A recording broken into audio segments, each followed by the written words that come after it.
I do have to chuckle just a little bit when Andy Reid says the offense without Tyreek Hill is going to look a lot like it did in the games we played without Tyreek Hill.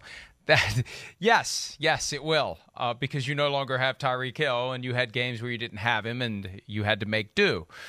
The one thing that was unspoken in all of this, what they plan to do in the draft, because I don't think the story is finished yet. No, there's still in play to go out and find somebody who can maybe force a defense to cover every single blade of grass, and who is even more explosive than a Marquez Valdez-Scantling, who, Chris, for whatever reason, he never really exploded in Green Bay. I'm still perplexed by that. It's not like he didn't have a great quarterback there. Yeah. So I want to be curious to see what he does in that offense, what Juju does, and what else they do to beef up the receiver position absent Tyreek Hill. But the one thing that I always believe with the Chiefs, they've got a plan. They've got a confidence. It's a quiet confidence that they're going to figure it out.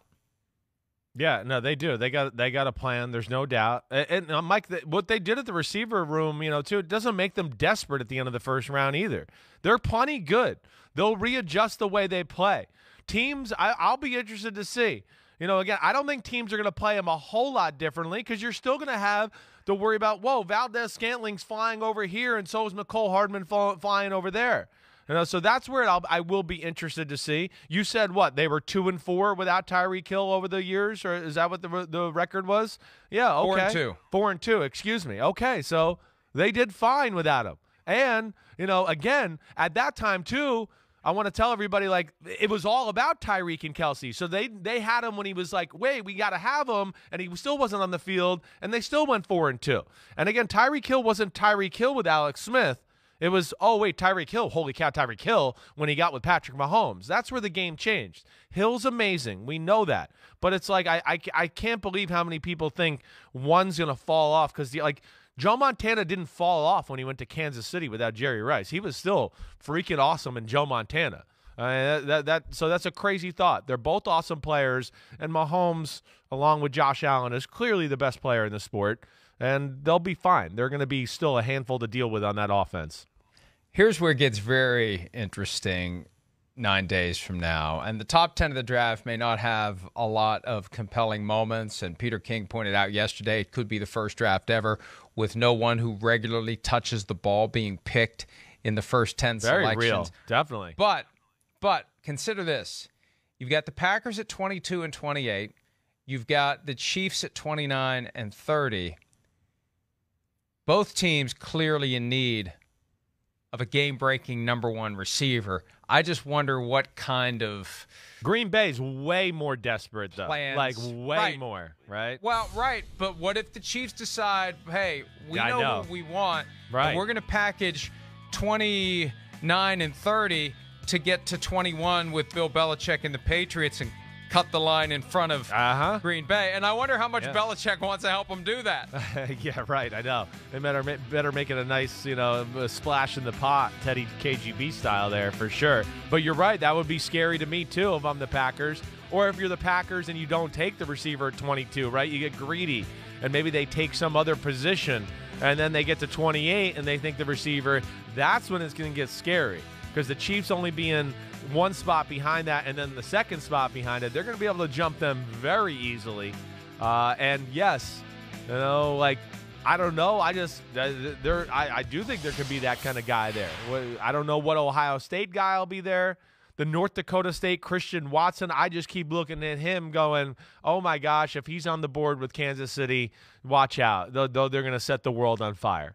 He's the DK Metcalf or the Chase Claypool of this draft, in my opinion, Mike. The freak show that everybody's sleeping on, because they didn't see him catch the ball 100 times in a year, even though they know he can catch it. And just the production and the wins aren't the right way, so we can't quite pick him.